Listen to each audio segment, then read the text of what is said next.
आज हम सीखेंगे ट्रीटमेंट ऑफ रिजर्व्स। रिजर्व्स दो तरह के होते हैं बेसिकली। इलस्ट्रेशन नंबर 4 है मेरी बुक में, जिसमें वर्कमैन्स कंपनसेशन फंड दिया है। रिजर्व्स दो तरह के होते हैं। एक रिजर्व होता है आउट ऑफ एसेट और एक रिजर्व होता है आउट ऑफ प्रॉफिट। ये मैंने पिछली बार बता दिया था। कोई ऐसा रिज़र्व है जैसे कि प्रोविज़न फॉर बैड डेट, ये डेटर में से ली जाती है। Investment fluctuation fund, investment fluctuation fund आपका इन्वेस्टमेंट में से लिया जाएगा। तो इसकी एंट्री क्या करते थे, इन्वेस्टमेंट आपने यहाँ डाल दी और उसका इन्वेस्टमेंट फ्लक्चुएशन फ़ंड आप यहाँ डाल दोगे बाय में, सिंपल। और जब रियलाइज़ करोगे तो इसकी आप कैश की एंट्री करोगे कि हाँ इसका कैश आ रहा है बाय कैश करके, बट इसकी नहीं करोगे। सिमिलरली डेटर्स को आप यहाँ डालोगे और by provision for bad dates आप यहाँ डालोगे। इसकी भी कैश की एंट्री आप करोगे कि ये कैश में कितना आया, पर इसकी एंट्री आप नहीं करोगे। और जर्नल एंट्री मैंने आपको बता दी थी क्या बन गई, रियलाइजेशन अकाउंट डेबिट हो रहा है तो realisation account debit to investment, realisation to debtors, investment fluctuation fund, provision for bad debts to realisation account. तो ये आपकी एंट्री थी अगर आउट ऑफ एसेट आता है। अगर आपका आउट ऑफ एसेट ना आके आउट ऑफ प्रॉफिट आता है, कोई रिजर्व्स आपके ऐसे आते हैं जो प्रॉफिट में से हैं, फॉर एग्जांपल वही पढ़ने हैं। General reserve, workman compensation fund. मैंने जनरल रिजर्व का क्या बोला था कि जनरल रिजर्व का आप यहाँ डाल दोगे। थोड़ी स्पेस कम है, थोड़ी राइटिंग छोटी करूँगा आप, लेकिन बोलूँगा साथ साथ, आप थोड़ा सा मैनेज कर लेना या पॉज करके जूम कर लेना। बाय जनरल रिजर्व पार्टनर में बांट दिया आपने, जैसे एडमिशन वगैरह में करते थे, या और कोई भी रिजर्व है। लेकिन अगर इस रिजर्व में, लेकिन इस तरह के रिजर्व्स के अंदर कोई रिजर्व प्रॉफिट में से बना है आपका और उसमें कुछ कंडीशंस आ गई, क्या कंडीशंस आ गई वो हम पढ़ने लगे हैं। तो इलस्ट्रेशन नंबर 4 है, इसमें बोला है दो पार्टनर्स हैं एक्स और वाई, ये रेशियो शेयर करते हैं 3:2। आपको जनरल एंट्रीज देने, क्वेश्चन जनरल एंट्रीज का है, इसका और इसका नहीं है, लेकिन मैंने आपको लास्ट टाइम कमिट किया था कि अब से मैं सारे क्वेश्चन जनरल एंट्रीज के साथ साथ कराऊंगा। मतलब जनरल एंट्रीज भी बताऊंगा, ये बताऊंगा ताकि आपको चीज़ें याद हो जाए। तो इसका जो पहला पार्ट है वर्कमैन्स कंपनसेशन रिजर्व, कि वर्कमैन कंपनसेशन रिजर्व कितना दिया हुआ बैलेंस शीट में, 75,000 रुपये। जो आपका बैलेंस शीट में दिया हुआ है 75,000, बस जो आपकी क्वेश्चन के अंदर एक बैलेंस शीट बनी होती है उसमें आपका लायबिलिटी साइड पे रिजर्व दिया हुआ है 75,000 और आपको कुछ भी नहीं दिया। तो जब आपको कुछ भी नहीं दिया तो सिंपल जैसे जनरल रिजर्व की एंट्री करते हो वैसे ही आप क्या कर दोगे, यहाँ पे बाय WCF कितना अमाउंट है 75,000, इन दोनों में बांट दो 3:2 में। तो एंट्री क्या आ गई आपकी, देखो पार्टनर कैपिटल अकाउंट क्या होता है। देखो आपको अगर लेजर आती है तो अच्छी बात है, नहीं आती तो आप खुद देखा करो। ये कौन सा अकाउंट है, पार्टनर कैपिटल। ये क्या हो रहा है, ये इस अमाउंट से क्या हो रहा है, क्रेडिट, ये क्रेडिट साइड है ना आपकी। ये नहीं देखना आपने, ये देखना है पार्टनर कैपिटल अकाउंट क्रेडिट हो रहा है तो पार्टनर कैपिटल अकाउंट क्रेडिट कर दो, लेकिन किस नाम से, एक्स और वाई। तो एक्स और वाई को तो क्रेडिट करोगे आप,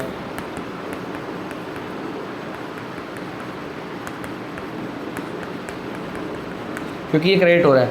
डेबिट क्या होगा, ये अंदर वाला नाम। कभी भी आपको नाम देखना हो, रियलाइजेशन क्या हो रहा है, क्रेडिट हो रहा है, किस नाम से ही हो वो नाम डेबिट में डाल दो, ये क्रेडिट में। ये जिनको लेजर आता है उनकी कोई प्रॉब्लम ही नहीं, इनको नहीं आता। पहले अकाउंट का नाम देखो, पार्टनर कैपिटल अकाउंट, मतलब एक्स और वाई। ये क्या हो रहा है, क्रेडिट, क्रेडिट कर दो। अब डेबिट भी तो कुछ करना पड़ेगा ना, डेबिट ये वाली आइटम कर दो, बात खत्म। जो अमाउंट है वो क्रेडिट हो रहा है तो अमाउंट क्रेडिट में डाल दो, डेबिट कर दो WCF को। CF नहीं है, रिजर्व है। वर्कमैन कंपनसेशन रिजर्व डेबिट 75,000, क्या करोगे, इसको डिवाइड कर दो 3:2, डिवाइड बाई 5 किया, 5 15 ज़ा 15 2 ज़ा 30,000, 15 3 ज़ा 45,000। तो यहाँ पे भी वही आ गया,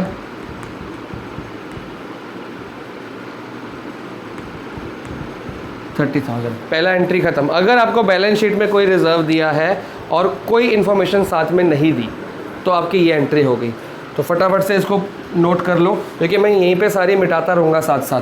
ठीक है, तो जहाँ तक मेरे को स्पेस मिल रही है मैं करूँगा सेकेंड एंट्री। अगर वर्कमैन कंपनसेशन रिजर्व दिया है 60,000 का बैलेंस शीट में,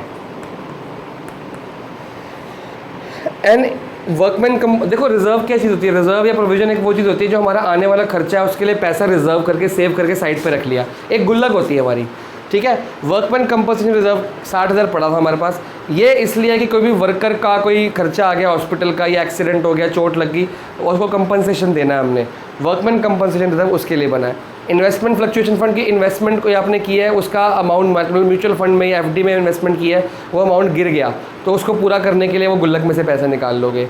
इसी तरह से बहुत सारे रिजर्व्स बनते हैं। प्रोविजन फॉर बैड डेट्स इसलिए बनता है कि डेटर्स अगर आपके कोई बैड डेट्स हो गए बहुत ज़्यादा तो आपका नुकसान हो जाएगा बिजनेस में, तो आप अपनी प्रोविजन फॉर बैड डेट्स वाली गुल्लक में से पैसे निकाल लो। तो अलग अलग गुल्लक्स बनाई जाती हैं जिसमें आप पिगी बैंक्स को कह लो, उसमें पैसा डाला जाता है। तो वर्कमैन कंपनसेशन रिजर्व भी एक रिजर्व होता है, गुल्लक होते है, पिगी बैंक होता है, जिसके अंदर वर्कर्स का भी खर्चा आ जाए, कोई लायबिलिटी आ जाए, देनदारी आ जाए, वो हम उस गुल्लक में से पैसा निकाल के पूरा कर देते हैं, हमारा बिजनेस इफेक्ट नहीं होता।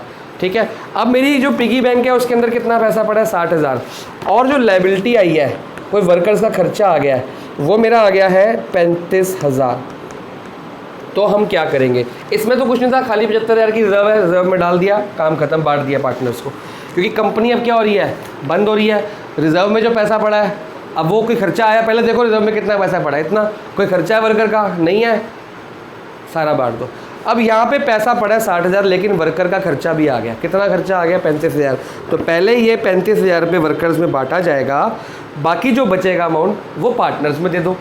पहले इसमें से ये माइनस करो, बाकी अमाउंट पार्टनर को दे दो। तो ये जो हम इसमें से माइनस करेंगे, वर्कर को लायबिलिटी है ना, तो लायबिलिटी हमें यहाँ पे देनी पड़ती है। वो सारी लायबिलिटीज हम कहाँ देते हैं, बैलेंस शीट में कोई भी लायबिलिटी हम कहाँ देते हैं, यहाँ पे।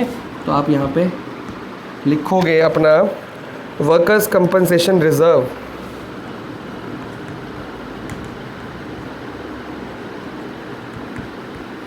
ठीक है।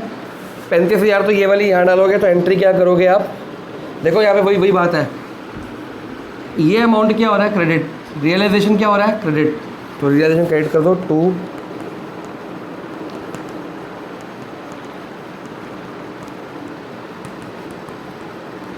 नाम क्या है WCR, वर्कमैन्स कंपनसेशन रिजर्व डेबिट,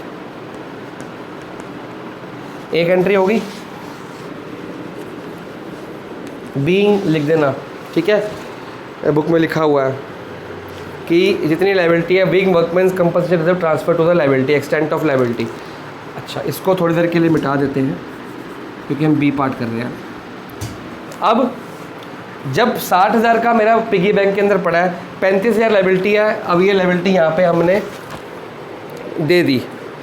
अभी दी कहाँ है, अभी तो देखो ना, ये 35,000 यहाँ पे हुआ है, अब ये लायबिलिटी हम पे भी तो करते हैं। मैंने आपको लास्ट टाइम बताया था, मैंने ये कहा था वीडियो देखने से पहले पिछली वीडियो देख लेना, अगर वीडियो पिछली वाली दोबारा से रिवाइज़ नहीं की है तो दोबारा जाओ।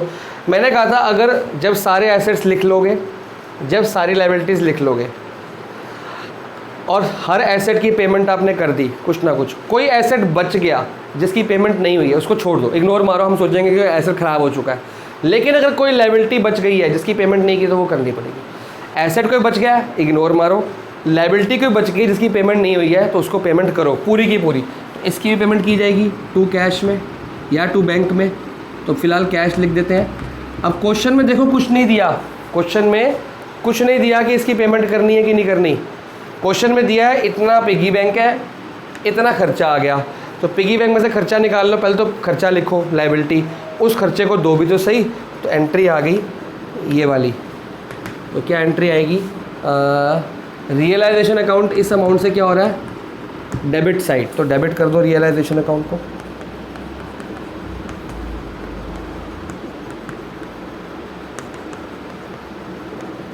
कैश भी लिख सकते हो, बैंक भी लिख सकते हो, वो मर्जी आपकी है।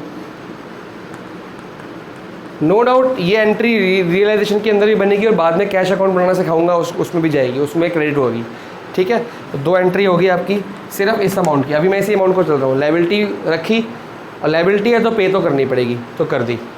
अब बचता है ये 60,000 मेरे पास पड़ा था पिगी बैंक में, 35,000 तो मैंने खर्च दिया, दे दिया जिसको देना था। अब बचा कितना, 60 में से 35 गए, 25,000 बच गया। बस 25,000 बच गया। ये कुछ नहीं करेंगे, जैसे इसमें ये बच गया तो कोई 75 पड़ा था, कोई खर्चा नहीं था, बांट दिया था पार्टनर को। इसमें ये था लेकिन खर्चा था, खर्चा दे दो, बाकी पार्टनर को बांट दो। तो पार्टनर को जब बांटूंगा तो वही एंट्री आएगी, बाय वर्कमैन कंपनसेशन रिजर्व। अब कितना बांटोगे? 25,000 बांटोगे तो आपका आ जाएगा workman compensation reserve 2x 2y capital account पूरा लिख लेना। 25,000 को किस में बांटोगे? 3:2 डिवाइड बाई 5 5 5 ज़ा 5 3 ज़ा 15,000 5 2 ज़ा 10,000। बुक में चेक कर लेते हैं साथ साथ। ठीक है, तो कंसेप्ट पे जाना है, रट्टे नहीं मारने। अगर आप इसको रट्टे मारोगे तो बातें बिगड़ जाएंगी। सिंपल सी बात है, पहले में देखो पिगी बैंक में 75,000 पड़े हैं, कुछ नहीं लिखा, कंपनी बंद हो रही है ना, डिसोल्यूशन पढ़ रहे हो, कंपनी बंद हो रही है, पार्टनरों को दे दो। जो पैसा बच गया पार्टनर का है ना, पार्टनरों को दे दो। अपने दिमाग में भी सोचो ना कि कंपनी बंद हो रही है, पैसा बच गया, 75,000 पे गुल्लक में पड़े हैं, पार्टनर के हैं, मालिक के हैं, दे दो। कौन से रेशियो में? इस रेशियो में। अब पिगी बैंक में पड़े हैं, रिजर्व के अंदर पड़े 60,000, खर्चा आ गया। अब जब ये देखना है कि वर्कमैन कंपनसेशन रिजर्व में वर्कमैन रिजर्व से वर्कमैन कंपनसेशन रिजर्व का खर्चा माइनस करना है। ये ना हो कि रिजर्व वर्कमैन कंपनसेशन का हो, इसमें इन्वेस्टमेंट फ्लक्चुएशन फंड माइनस कर दो, ये मत करना।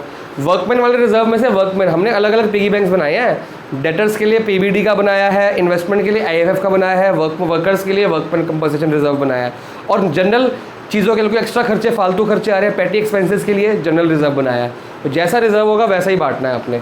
तो ये था, ये लायबिलिटी, पहले लायबिलिटी पोस्ट करी, उसकी एंट्री, लायबिलिटी को पे कर दिया, उसकी एंट्री। बच गया कितना? 25,000, बाकी पार्टनर बांट दो। पैसा बच गया, क्या करोगे? पार्टनरों को बांटोगे। ये 2 पार्ट कर लिए, इसमें टोटल 5 पार्ट है, 3 पार्ट्स और करते हैं।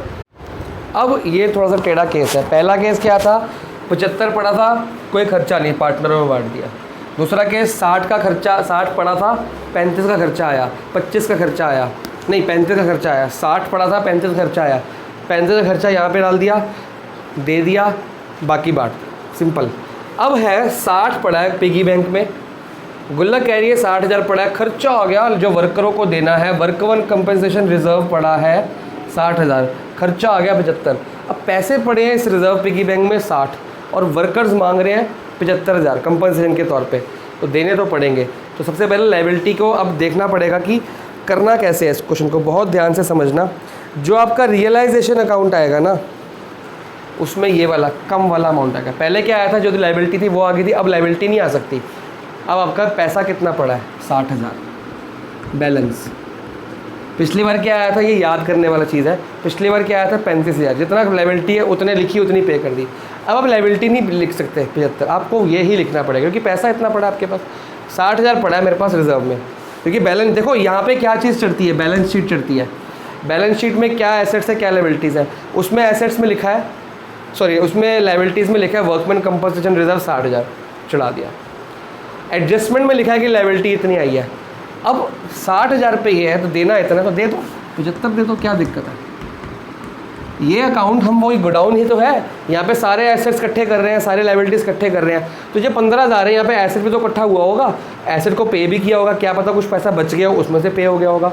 तो ये हिसाब किताब बराबर बाद में हो जाएगा। कितना पैसा एसेट्स को बेच के आया, उससे हम कितनी लायबिलिटीज़ दे रहे हैं। पहले एसेट्स को इकट्ठा करेंगे, उसको बेच देंगे, यहाँ पे एसेट्स यहाँ पे इकट्ठे हुए, यहाँ बेच दिए। फिर लायबिलिटीज़ को देखेंगे, उसको बेचेंगे। बस जो पैसा एसेट्स को इकट्ठा किया था, उसको बेच के जो पैसा आया, एसेट्स को यहाँ बेचा था ना, जो बेच के पैसा आया, उसी पैसों से तो हम लायबिलिटीज़ को पे करेंगे। तो चिंता वाली बात नहीं है कि 15,000 फालतू आ गया, और एसेट्स बिके होंगे, उसमें से पैसा आएगा, उसमें से 15,000 रुपये दे देंगे। 60,000 तो यहीं से दे देंगे, और 15,000 रुपये एसेट्स बिके होंगे जो यहाँ बेचेंगे, उससे फिर यहाँ पे बैलेंस यहाँ पे आएगा, और ऊपर माइनस अपने आप हो जाएगा। मोटी मोटी बात समझ लो, एसेट्स बेच के जो पैसा आएगा उसमें से लायबिलिटी पे करते हैं, 15,000 का जो फ़र्क है वो वहाँ से अपना पे कर देंगे। तो सिंपल से इसकी एंट्री क्या होगी? एक एंट्री होगी आपकी रियलाइजेशन क्रेडिट हो रहा है, तो WCR 60,000, क्योंकि आपके क्वेश्चन में ये नहीं मांगा गया, आपके क्वेश्चन में ये मांगा गया है। जब वो मांगा जाएगा तो ये मत करना, ये मांगा जाएगा तो वो मत करना। मैं दोनों करा रहा हूँ ताकि जो मांगा जाए कर दो आप। तो ये नहीं याद करना कि सर हमको तो ऐसी प्रैक्टिस होगी, हमने पहले ये बनाना सीखा तो हम ये बनाएंगे ना। आपको पता होना चाहिए। तो 60,000 तो अपने वहाँ पे डाल दी रियलाइजेशन में, या उसको रफ में बना लेना, लेकिन टाइम वेस्ट होगा। अब पे तो कैश ही करना, पूरा का पूरा पे करना पड़ेगा आपको। तो रियलाइजेशन, इसकी कंबाइंड एंट्री कोई भी नहीं करेगा बच्चा, कि बच्चे कई बार मेरे को होमवर्क में दिखाते हैं सर कंबाइंड कर दी, रियलाइजेशन का रियलाइजेशन हटा दिया, WCR 60,000 टू कैश 75,000, बाद में रियलाइजेशन को डेबिट कर दिया 15,000 थे। WCR रियलाइजेशन टू कैश 60, 15, 75, वो मत करना। इसकी अलग एंट्री होगी, इसकी अलग एंट्री होगी, ठीक है। थर्ड पार्ट ख़त्म। यहाँ पे कुछ भी नहीं आया, पार्टनर का मतलब ही नहीं, क्योंकि सारी के सारी पे करनी पड़ी ना हमको। पार्टनर का क्या लेके जाएंगे, जब कुछ बचा 60,000 रुपये पड़ा था, 75 देने पड़ गए। एसेट्स को बेच के तो पूरा किया, पार्टनर को क्या दोगे उसमें आप। वर्कमैन्स कंपनसेशन रिजर्व वो 60,000, इसमें आ रहा है आपका WCR 60,000 है, और लाइबिलिटी कितने की एडजस्टमेंट में दी हुई है, वो भी 60,000 बराबर आ गई। पहला पार्ट क्या था, नो लाइबिलिटी, सारा पार्टनर को दे दिया, बार बार रिवाइज करा रहा हूँ। दूसरा पार्ट क्या था, लाइबिलिटी कम थी, रिजर्व से कम थी, तो जितनी कम थी वो लाइबिलिटी यहाँ डाल दी, पैसा उसको पे कर दिया, बाकी जो बच गया पार्टनर को। इसमें लाइबिलिटी ज़्यादा है, जब लाइबिलिटी ज़्यादा है तो जो लाइबिलिटी जो पैसा पड़ा वो यहाँ पे और लाइबिलिटी यहाँ पे पे कर दी। अब ये बराबर हो गया, तो बराबर का भी सेम ट्रीटमेंट आप करोगे, आप लोग खुद ही कर लेना। यहाँ पे तो 60,000 आएगा, क्यों, क्योंकि बैलेंस शीट में 60,000 दिया है। यहाँ पे अब 60,000 आएगा, यार इतना पड़ा है, इतना दे दिया, बात ख़त्म, छुट्टी। तो एंट्री सेम टू सेम ये वाली हो जाएगी। मैं इसके लिए ऊपर लिख रहा हूँ, ठीक है ना, 1 मिनट नोट कर लो, फिर मैं चेंज कर रहा हूँ। ए पार्ट तो सेम टू सेम ये हो गया, बी पार्ट में सिर्फ आपका अमाउंट चेंज हो जाएगा, वो 60 हो जाएगा, ठीक है ना। इसको हटा देते हैं, आप लोग रिवाइंड करके प्लीज़ रिवाइंड करके लिख लेना। अब ये फोर्थ पार्ट के लिए 60 एंट्री होगी, वो 75 की जगह 60 हो गया। अब आते हैं फिफ्थ पार्ट पे। फिफ्थ पार्ट कह रहा है वर्कमैन कंपनसेशन रिजर्व नील, रिजर्व है ही नहीं, पिगी बैंक टूट गया है या बनाया ही नहीं था, लेकिन खर्चा आ गया, वर्कर्स की लाइबिलिटी आ गई 15,000। अब लाइबिलिटी है तो नॉर्मल ट्रीटमेंट करोगे, मैंने आपको बताया अनरिकॉर्डेड लाइबिलिटी की तरह ट्रीट करोगे, तो जो आपकी लाइबिलिटी आएगी वो आपको देनी पड़ेगी। पहले तो बैलेंस शीट में कुछ भी नहीं आएगा, नहीं आएगा, बैलेंस शीट में कुछ भी नहीं, सॉरी बैलेंस शीट में कुछ भी नहीं दिया तो यहाँ पे कुछ नहीं आएगा, क्योंकि देखो ना ये तो है ही नहीं, कोई अमाउंट ही नहीं है, तो यहाँ पे आपका कुछ भी अमाउंट नहीं आएगा, क्योंकि है ही नहीं, पैसा ही नहीं पड़ा, लाइबिलिटी है ही नहीं। लाइबिलिटी मतलब रिजर्व है ही नहीं मेरे पास, तो क्या लिखूँ, लेकिन पेमेंट तो करनी है। तो कोई लाइबिलिटी अगर ऐसी है जो एडजस्टमेंट में लिखी है और आपको पे करनी है, तो आपको पे तो करनी पड़ेगी। कितनी है, 15,000। तो इसमें सिर्फ एक एंट्री आएगी, और ये कहाँ से पे करोगे, पैसा कहाँ से आए, वही एसेट्स को जब बेचा होगा यहाँ पे उससे कर दिया। तो यहाँ पे कोई एंट्री नहीं करोगे आप, यहाँ पे कोई एंट्री नहीं करोगे, सीधा एंट्री बेचने की करोगे। तो कोई भी लाइबिलिटी अनरिकॉर्डेड लाइबिलिटी है जो आपको यहाँ पे नहीं लिखी, उसको आप पेमेंट करो। रियलाइजेशन डेबिट हो रहा है, डेबिट साइड की बात हो रही है।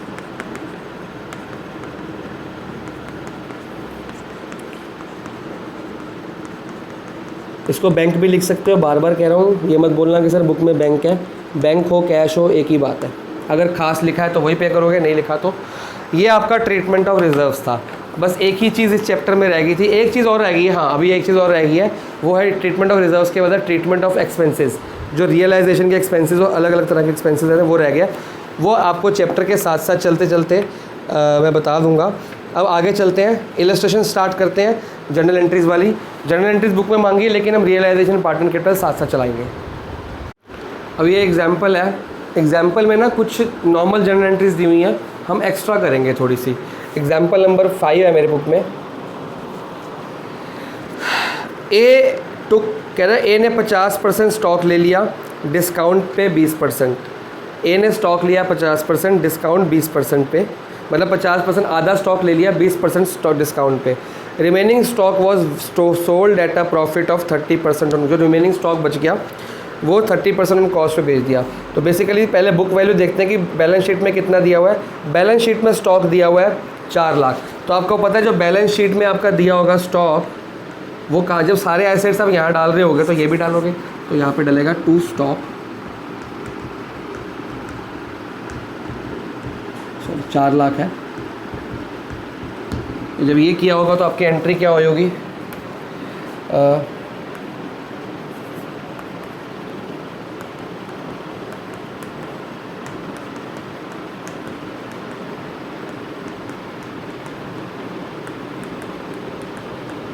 4 लाख, ठीक है जी। और ये आपने अलग अलग नहीं करनी बेसिकली, ये जो अलग अलग एडजस्टमेंट्स ए पार्ट बी पार्ट दिया हुआ है उस हिसाब से हम कर रहे हैं। बट जब क्वेश्चन पूरा फुल फ्लैश क्वेश्चन आएगा उसमें सारे एसेट्स इकट्ठा डाल दो, realisation to stock to debtor to machinery, इकट्ठा एक ही एंटर, जैसे पिछली क्लास में बताया था आपको। अब वो कह रहा है कि ये 4 लाख के जो स्टॉक हैं ये 2 हिस्सों में बांट दो। 50% तो ए ने ले लिए, मतलब 4 लाख का 50% कितना हुआ, 2 लाख। ये 50% है, 4 लाख का 50% हुआ 2 लाख, वो ए ने ले लिए। और डिस्काउंट पे लिए, कितने डिस्काउंट पे, 20% डिस्काउंट ए ने लिए एट 20% डिस्काउंट, ये इन्फॉर्मेशन है। और जो रिमेनिंग बच गया है, रिमेनिंग मतलब 50% यहाँ पे, तो यहाँ पे 50% ही बचेगा ना, तो टोटल 100 होता है। तो 2 लाख के यहाँ पे ले लिए, 2 लाख के यहाँ पे बच गए, तो आप ऐसे कैलकुलेट कर सकते हो।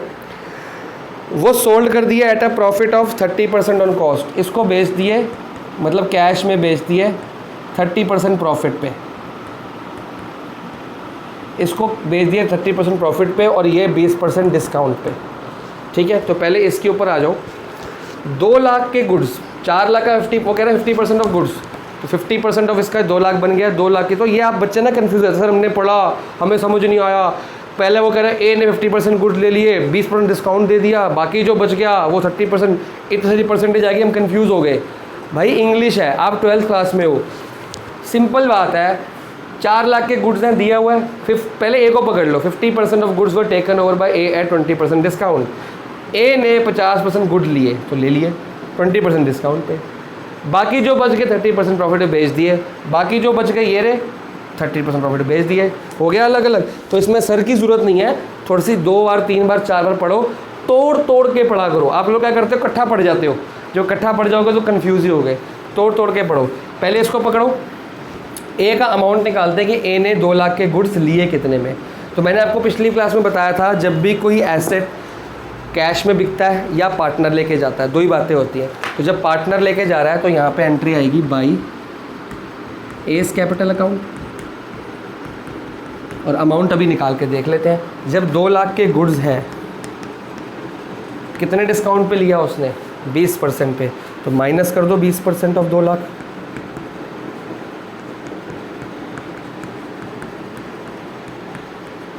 दो लाख के गुड्स में 20% ऑफ 2 लाख माइनस कर दो ना, तो अमाउंट कितना आ गया, 20 इंटू 2 40,000। ये आपका डिस्काउंट अमाउंट है। 2 लाख में से 40,000 गया, 1,60,000 के, मतलब 4 लाख में से 2 लाख के गुड्स उसने लिए, लेकिन कितने में लिए, 1,60,000 में लिए। तो सिंपल आपको निकालना आना चाहिए 2 लाख। हमको इससे भी मतलब नहीं होता, हमें इससे भी मतलब नहीं, हमें इससे मतलब है। तो ये रफ में निकाल लेंगे कि 2 लाख के गुड्स से 40,000 डिस्काउंट पड़ गया, 20% 2 लाख का, और 20% 2 लाख का निकालोगे, इसका मत निकाल देना, 1,60,000 का। मतलब ये स्टॉक 4 लाख का था, इसकी एंट्री हो चुकी है, ये इसने लिया 1,60,000। तो जब एस की कैपिटल अकाउंट में एंट्री हो रही तो यहाँ भी आएगी, यहाँ पे क्रेडिट हो रहा है, यहाँ पे डेबिट होगा, किस नाम से हो जाएगा, टू रियलाइजेशन अकाउंट ए, कितना अमाउंट, 1,60,000। तो मैं आपको जनरल क्वेश्चंस करने सिखा रहा हूँ कि जो आगे जाकर करने हैं उसमें टाइम वेस्ट ना हो। तो आपको पता है कि यहाँ भी आएगा, यहाँ पे, वहाँ पे आप जल्दी जल्दी कर लोगे, यहाँ पे भी आ जाएगा, यहाँ पे भी आ जाएगा, ठीक है। अब इसकी सेकंड पार्ट, अभी इसकी एंट्री करते हैं, पहले इसको कंप्लीट कर ले। बाकी जो 2 लाख के गुड्स हैं वो कैश पे बेचे 30% प्रॉफिट पे, तो बाकी जो गुड्स हैं वो कैश पे बेचेंगे, लिखा नहीं कैश, उसने बोला है बाकी जो गुड्स हैं sold at a profit. Sold ये तो कैश पे बिके होंगे या बैंक में बिके होंगे, तो कैश लिखो, जब बैंक लिखो, ज़्यादातर बैंक यूज़ हो रहा है तो बैंक ही लिख लेते हैं। तो बाकी जो गुड्स है आपके 2 लाख के प्रॉफिट पे, जब डिस्काउंट हो माइनस किया, प्रॉफिट है तो प्लस कर दोगे। प्रॉफिट कितना है, 30%, तो 30% यहाँ निकाल लो, कितने का, 2 लाख का। सिंपल सिंपल कैलकुलेशंस है मैथ्स वाली। डिस्काउंट था 20%, निकाल के माइनस कर दिया, प्रॉफिट है 30%, तो प्लस करेंगे, प्रॉफिट को प्लस, डिस्काउंट को माइनस, सिंपल सी बात है। तो 3 2 6, 1 2 3 4, 60,000।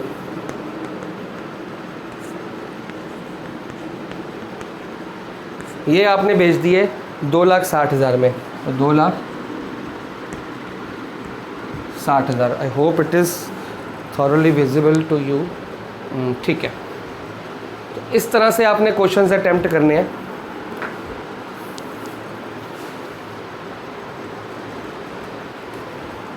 ठीक है जी, इसका अमाउंट निकाला। आपको इससे मतलब नहीं, इससे मतलब नहीं, आपको इससे मतलब है। कितने का भेजोगे? फर्म बंद हो रही है, अब क्या प्रॉफिट है, क्या लॉस है, क्या मतलब, ये सारा कमरे में इकट्ठा कर दिया, स्टॉक इकट्ठा कर दिया 4 लाख का, 2 लाख का पार्टनर ले गया, कितने में डिस्काउंट में, कितने डिस्काउंट में 20%, 1,60,000 का ले गया, छुट्टी। क्या प्रॉफिट हुआ, क्या लॉस हो, वो सब बाद में इकट्ठा हो जाएगा। सारे अभी एक एसेट बेचोगे तो और बेचोगे ना, सारे बेचोगे, लायबिलिटीज़ पे करोगे, जो प्रॉफिट लॉस होगा इकट्ठा निकल जाएगा, गेन यहाँ पे, लॉस यहाँ पे। ठीक है, आपको अलग अलग प्रॉफिट से मतलब नहीं है, वो इकट्ठा सारे एसेट्स लायबिलिटीज़ बेच दोगे, इकट्ठा निकल जाएगा। फिर जब ये प्रॉफिट ने बेचा, इसका ये अमाउंट चाहिए मेरे को, कर दिया एंट्री। अब इसकी जनरल एंट्री कर लेते हैं। और जब यहाँ पे पार्टनर का नाम ही नहीं, तो पार्टनर कैपिटल में इसका इफेक्ट पड़ेगा नहीं। इसका इफेक्ट कहाँ पड़ेगा? कैश अकाउंट में। कैश अकाउंट में क्या होगा? बैंक, यहाँ पे क्रेडिट हो रहा है, ये बैंक अकाउंट में, यहाँ पे क्रेडिट हो रहा है, वहाँ पे डेबिट होगा। क्या लिख के? बाय रियलाइजेशन अकाउंट, नहीं debit, sorry, to realisation account, ये वाली साइड पे। कैश अकाउंट में क्या होगा? Debit to realisation account 2,60,000। वो जब बनाना सीखोगे तो सिखा दूंगा कॉपी के अंदर। अब इसकी जनरल एंट्री करने लगे, तो ये सिर्फ सिखाना था आपको, क्वेश्चन अटैम्प्ट कैसे करने हैं। 1-2 क्वेश्चन सिखाऊंगा, बाकी खुद करोगे आप, तो कुछ है नहीं चैप्टर में। एंट्री कर लो भैया, इसकी एंट्री मैंने कर दी, इसकी रह गई है रियलाइजेशन को क्रेडिट करना है। तो एस कैपिटल अकाउंट डेबिट 1,60,000,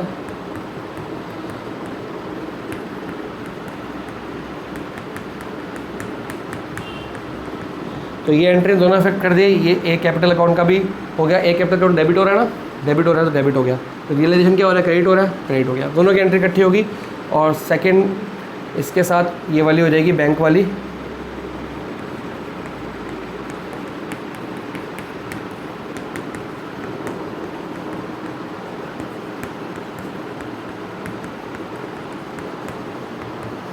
तो मैंने आपको फुल फ्लैश क्वेश्चन के अंदर अकाउंटिंग ट्रीटमेंट भी बता दिया और जनरल एंट्री भी बता दी।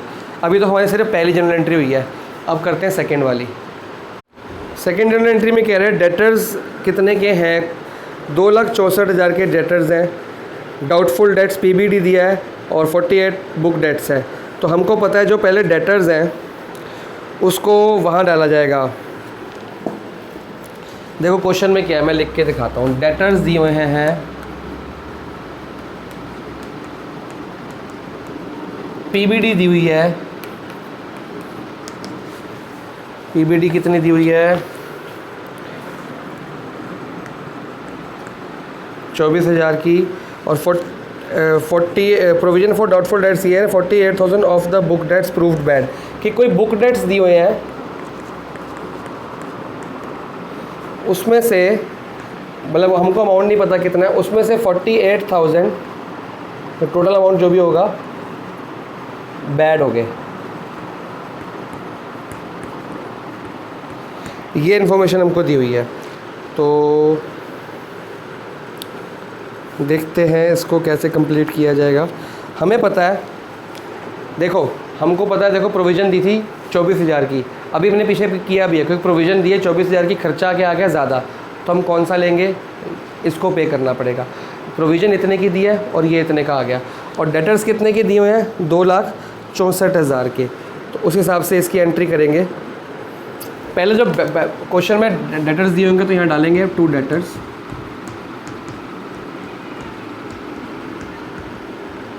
$2,64,000 पे। ठीक है, अब इसकी प्रोविज़न दी हुई है इतनी, और आप पेमेंट करोगे। पेमेंट कितने की करोगे? पेमेंट आप करोगे, बैड डेट्स भी तो है इसमें, तो इसमें बैड डेट्स को माइनस किया जाएगा, बाकी पेमेंट आपकी कर दी जाएगी। तो ये सिंपल सी बात आ गई है, कुछ भी नहीं करना। ये हमको पता है कहाँ डलता है, डाल दिया। ये हमको पता है कहाँ डलता है, यहाँ डलता है, डाल दो। और इस प्रोविज़न की पेमेंट नहीं की जाती, आपको बताया था ये, इसकी पेमेंट नहीं की जाती। प्रोविज़न और जो भी रिज़र्व होते हैं उसकी पेमेंट, जो एसेट के रिज़र्व, देखो ये रिज़र्व आउट ऑफ प्रॉफिट नहीं है, मैं कंफ्यूज हो गया 2 मिनट के लिए, तो आप भी मत होना कि रिज़र्व आउट ऑफ प्रॉफिट नहीं है, रिज़र्व आउट ऑफ एसेट है, क्योंकि ये डेटर्स वाला रिज़र्व है। तो एसेट वाला रिज़र्व को तो हम पेमेंट करते ही नहीं, ये देखते नहीं ज़्यादा है कम है, सिर्फ हमारा डेटर्स का अमाउंट कितना है 2,64,000, हम उसी को पे करेंगे। लेकिन इतने में क्या कह रहा है वर बैड, तो यहीं पे इसको माइनस कर लेंगे।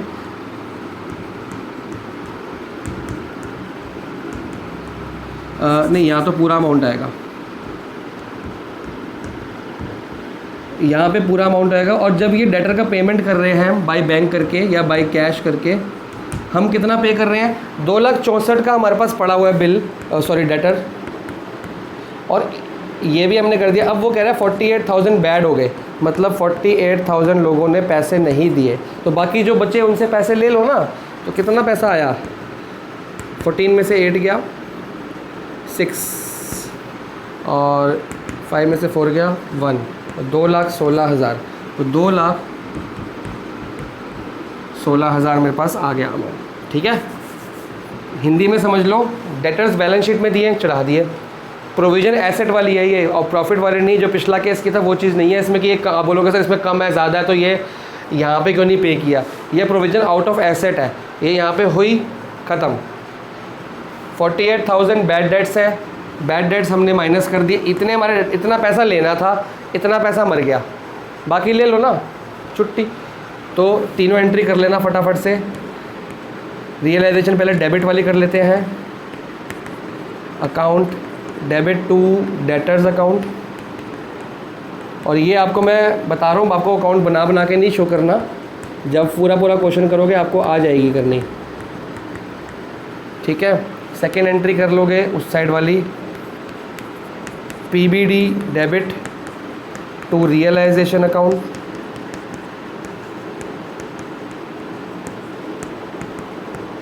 और तीसरी एंट्री करोगे बैंक।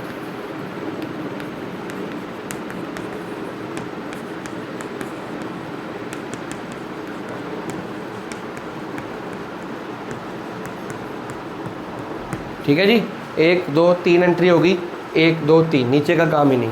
ठीक है, इसको रब करते हैं, आते हैं अपनी अगली एडजस्टमेंट पे। आप लोग नोट कर लेना रिवाइंड करके।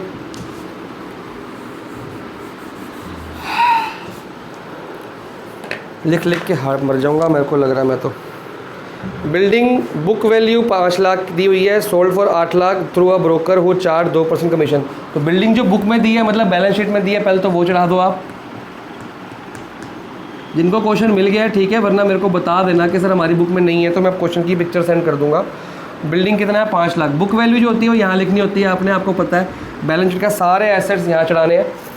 और जिनको बार बार कह रहा हूँ कि जो अपने ऊपर बहुत विश्वास रखते हैं ना कि हाँ हमें पिछली वीडियो देखने की ज़रूरत नहीं है, छोड़ो अगली देखते हैं, उन लोग को चीज़ें कंसेप्ट थोड़ा सा अनक्लियर रह जाएगा बाद में जो क्वेश्चंस करने पे आओगे। फिर मैं तब भी बोलूँगा कि फ़र्स्ट वीडियो जाके देखो। इससे अच्छा कि ये वीडियो अगर पिछली वीडियो रिवाइज़ नहीं की है तो रोक दो, वो पहले रिवाइज़ करो, 44-45 मिनट्स की थी वो, फिर अब ये देखो, तब जाके क्वेश्चंस हो पाएंगे आपसे। बुक वैल्यू 5 लाख की है, इसकी एंट्री आपकी क्या हो जाएगी, realisation account debit to building account. ठीक है, अब वो कह रहा है कि इसको बेचा 8 लाख में थ्रू अ ब्रोकर जिसने खर्चा लिया है 2% का। इसको बेचा कितने में, 8 लाख में, मतलब पैसा कितना आया बैंक के अंदर, 8 लाख रुपए। 5 लाख की चीज़ 8 लाख में बेची, कोई दिक्कत नहीं, लेकिन ब्रोकर को खर्चा भी तो दिया। कितना खर्चा दिया, 2%। तो 2% कितना हुआ, माइनस कर देते हैं। 2%, 8 लाख का 2% माइनस कर दो,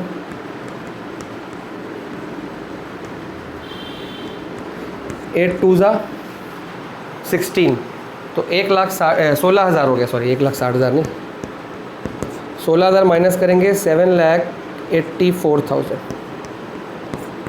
मतलब 8 लाख मिलना था मेरे को, मैं यहाँ पे 8 लाख ही लिखता, लेकिन 2% खर्चा हो गया ना, बेचने में कमीशन देनी पड़ी, तो खर्चा माइनस करो। एक्चुअल पैसा कितना आया, 8 लाख रुपए आना था, 2% वो कमीशन ले गया, खर्चा हो गया, तो एक्चुअल पैसा ये आया। तो एक्चुअल जो पैसा है वो लिखा जाएगा।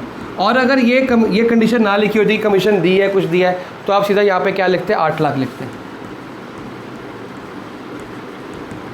सॉरी, अगर आपको कमीशन ना दी होती, कुछ भी खर्चा नहीं है, तो 8 लाख रुपए ही लिखते हैं आप, और एंट्री भी 8 लाख के हिसाब से करते हैं। लेकिन अब आपको 7,84,000 के हिसाब से करनी पड़ेगी। और ये आपको जो कैलकुलेशन है ये वर्किंग नोट के अंदर दिखानी पड़ेगी, वरना दिक्कत हो जाएगी। ठीक है, अब इसकी दोनों एंट्री देखो, बुक में एक एक एंट्री करी हुई है, बुक में सिर्फ एडजस्टमेंट की एंट्री करी है, क्या ये वाली आप दोनों करोगे, क्योंकि मैं आपको सारा क्वेश्चन सिखा रहा हूँ। तो रियलाइजेशन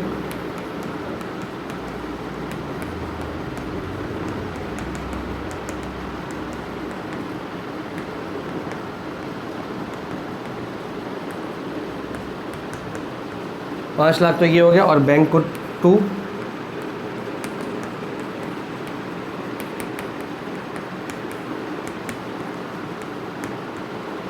जल्दी जल्दी कर रहा हूँ तो राइटिंग पे मत जाना, बोल तो रही हूँ मैं साथ में।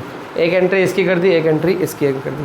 टोटल 4 पार्ट्स हैं, 5 पार्ट्स हैं, हमने अभी तक 3 कर लिए हैं, 2 फटाफट से करते हैं।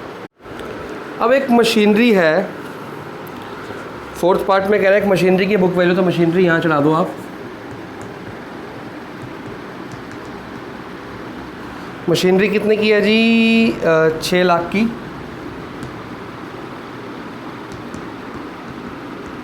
ठीक है जी, मशीनरी जो 6 लाख की है, अब वो कह रहा है एक क्रेडिटर था उसको दे दी, कितने में? At a discount of 20% in settlement. जब मैंने आपको कहा था देखो एसेट्स के 3 तरह से बिकता है, या तो कैश में बिक जाएगा तो कैश टू रियलाइजेशन, या बिक जाएगा पार्टनर तो partner capital account to realisation, या बिका ही नहीं इग्नोर मारो, या क्रेडिटर ले गया कोई आउटसाइडर लायबिलिटी पे कर दी तो भी नो एंट्री। मैंने कहा था कि 6 लाख का था, कोई क्रेडिटर था वो ले गया, ख़त्म हो गया काम, तो कोई एंट्री उसमें नहीं करते। तो जब वो बिका है तो नो एंट्री फॉर पेमेंट, सिर्फ इसकी एंट्री आप कर दो। मैं ओरली बोल रहा हूँ, आप घर पे कर लेना। मैं आपको रफली लिख रहा हूँ, मशीनरी टू रियलाइजेशन कितना? 6 लाख, 6 लाख बस। और जो उसकी पेमेंट आपने करी है उसके लिए आप लिखोगे no for payment, as no entry for payment as the asset is taken over by a creditor. Creditor ने ले लिया तो कोई एंट्री इसकी नहीं करोगे। और ये मैं रफ में कर दी मशीनरी टू रियलाइजेशन, पूरी अभी की अभी लिख लो मशीनरी टू रियलाइजेशन। फिर आप लोग बाद में अगर M2R लिख लोगे ना, अभी तो लिख लोगे, जब बाद में रिवाइज करोगे ना सोचोगे सर ये M2R क्या था, हमको समझ नहीं आ रहा, तो इससे अच्छा अभी के अभी पूरा लिखो machinery to realisation. Last part है इन्वेस्टमेंट थी 40,000 की, तो आपके लिए डबल मेहनत कर रहा हूँ मैं। ये सब आप लिखते हो, मैं ओरली बोलता, अगर आप सामने होते मैं बोलता आप लिखते, मैं बोलता आप लिखते, और ये तो मैं कतई ना करता, तो मेरे को ये भी करना पड़ रहा समझाने के लिए। तो बस कहने का मोटिव ये है कि इसकी कदर डाल देना और घर पे पढ़ाई कर लेना। इन्वेस्टमेंट कितनी? बुक वैल्यू 40,000, रियलाइज्ड एट 150%, मतलब 150% पे, मतलब 100% होता है, 100% से ज़्यादा हो गया तो मतलब प्रॉफिट की बात हो रही है। तो 40,000 की इन्वेस्टमेंट थी, ये 150% पे हुआ, तो इसका 150% निकाल लेते हैं। ये नहीं करना है इस पर 150% ऐड ना करते ना, इसका 150% निकालोगे, क्योंकि ऑलरेडी वो 40,000 का 150% में 50% ऐड है, मतलब इसके अंदर मैं अगर 50% ऐड करूँगा ना तो भी सेम आंसर आ जाएगा। 40,000 का 50% कितना होता है आप खुद सोचो, एक बार निकाल के देखते हैं। चलो 40,000 150% लिखा है ना, तो मतलब 100% तो 40,000 हो जाता है, 50% प्रॉफिट है, तो 40% का 50% था 20,000, तो अगर 20,000 इसमें ऐड कर दूंगा आंसर आ जाएगा 60,000। ठीक है, मतलब कि ये 40,000 मेरा बिका है कितने में? 60,000। 150% का मतलब 50% प्रॉफिट। ऐसे कर लो, या तो ऐड करना तो खाली 50% लेना, लेकिन मल्टीप्लाई करना तो पूरा 150 ही, तो मल्टीप्लाई करके देख लो। 15 4 60, 1 2 3 60,000 आ गया सेम। तो अगर 150% का मतलब है 50% अपनी वैल्यू, उसकी वैल्यू खुद की वैल्यू 100% होती है, उसमें 50% एक्स्ट्रा, तो जो चाहे ऐड कर लो 50%, चाहे मल्टीप्लाई करो, तो लेकिन वो 150% मल्टीप्लाई करना, फ़र्क ये है। तो बस सिंपल सी बात है,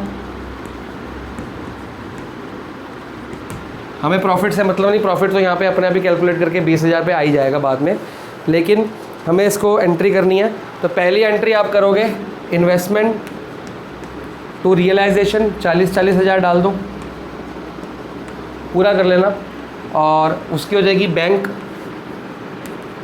टू रियलाइजेशन 60,000। ये पूरी की पूरी अभी की अभी वीडियो देखते देखते लिख लो। एक इलस्ट्रेशन हमने कर लिया है, अगली एक और करेंगे, फिर वीडियो को समाप्त करेंगे।